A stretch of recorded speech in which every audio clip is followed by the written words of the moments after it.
Hi guys! For today's video, tuturuan ko kayo kung paano mag-delete ng FB page. Tapusin lang ang video na ito.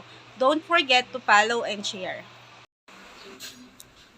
Sa upper right ng inyong profile, i-click lang yan. Then hanapin yung page. I-click yung page. Then may lalabas na mga pages mo. Easy Perfume Shop. Yan yung hindi ko na kailangan, so i-delete ko na siya. Sa upper right, may tatlong guhit uli ng inyong page. Page setting. Click mo lang yan.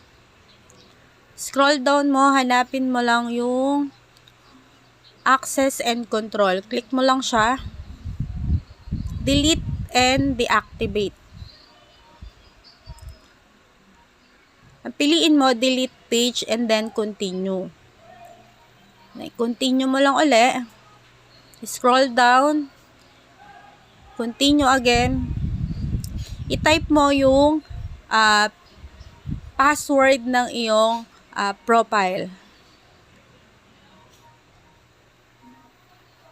Pagka-type mo, continue mo lang. Then, continue again dahil ito ay talagang temporary na hindi mo na makikita. Delete all the information.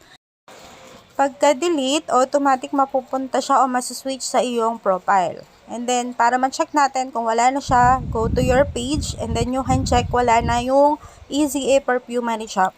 Thank you for watching. Don't forget to follow and share.